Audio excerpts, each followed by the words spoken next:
po jako akawuwo aba Uganda yonna era bagenda kukyala wano tusuubira abagenyi nga 600 n'okudda waggulu. Bammeeya okwetoolola eggwanga lyonna bakusala entoto olunaku olw'enkya ku biki ebibanyiga mu ggwanga okulaba nga batuusa eddoboozi eryawamu eri gavumenti okusobola okukolera abantu baabwe. Nolwekyo baatwesiga ne mmeeya amaanyi ge tutaddemu ne town clerk okulaba nga batuwa olukiiko nga lugyeko Luweero district tusobole okuba nga tukubaganya ebirowoozo ebinyiga n'ebiyamba ebibuga byaffe mu Uganda. Olukiiko luno lugatta bammeeya olumanyiddwa nga Urban Authorities of Uganda lugenda kubeera ku Nimrod Hotel nga lunono lwakuwegatibwamu buli mmeeya w'ekibuga mu ggwanga Uganda. Nti buli mwaka tulina okutuula ne tuteesa ne tunuulira embeera y'ebibuga ne tutunuulira ki ekyetaagisa okukola ate ne tuwa ebirowoozo byaffe gavumenti. Paul Mukungu mmeeya w'ekibuga ky'e Luweero ategeeza nti olukuŋŋaana luno lugenda lwetooloola era nga leero omukisa gwakutte Luweero. Nga twatula mu kibuga ky'e Kabaale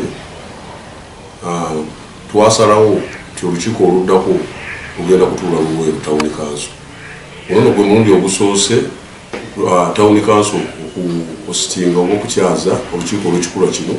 Enkiiko ez'ekikula kino zitera kutuula mu bibuga bya munisipaali. Era asinzidde wano n'asaba abalimi okukozesa omukisa guno okutunda ebintu byabwe kubanga nabo babyesunga. Nsaba abalimi bange naddala ab'ennaanansi bwe nali mu Kabaale nga mmeeya agenda okusitinga olukiiko oluddako tusuubiza abagenyi baffe birungi ki ebiri ewuwo tujje nga tubyesunga nabasuubiza abantu abalungi abaaniriza abantu ne mbasuubiza n'ebibala ng'ennaanansi, miyembe, watermelons tife tusinga obiwufulumya mu ggwanga lyonna era nsaba babiteeketeeke mu bungi. Majidu Batambuze ssentebe w'olukiiko luno era nga ye mmeeya w'ekibuga ky'e Jinja aliko byategeezezza ku lukuŋŋaana luno lwaki lutegekebwa buli mwaka. Ekibiina kino kiteekerateekera ebibuga bya Uganda bigenda kufaanana bitya, bigenda kukula bitya era bizibu ki bye tusanga mu bibuga. Kati ebibuga nga bino Luweero bikula bukuzi, wali ebibuga ebirala ebigenda okufuuka site nga Jinja ne Kampala site yennyini erina ebizibu bingi n'ebibuga ebigyetoolodde.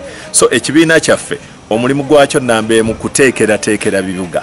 Tulina okutuula tukubaganye ebirowoozo tulabe engeri gye tugenda okuteekateekamu ebibuga okusobola okulaba nti bisaavinga abo ababibeeramu. Osman Kasimu Ramadhani mmeeya w'akabuga k'e Bombo ategeeza nti basanga ebizibu ebisukka ku ssente ze bafuna ate nga ne mwe baali bayinza okujja ssente byaggyibwawo dda. Twali tufuna ssente nnyingi eziva mu taxi parks nga zitira mu tenders nga zituyamba nnyo okukola ku ebintu ebimu ng'okulongosa ebibuga byaffe n'okulayitinga kibuga. Naye omukulembeze gyasi yavaayo at certain time n'ajjayo tenda. For example nga Bombo Town Council buli mwaka twali tufuna obukadde nga 65 okuva mu tenda za taxi parks. Nazo zaavaayo lumu ate ze twali tukozesa. Barbara Nabukenya yakusakidde eggulire erina okulwa ABS Television. So nebeera challenge. Kati meeting eno egenda tuyamba okugyayo ddoboozi ng'abakulembeze n'omukulembeze w'eggwanga kitegereko mu division ezimu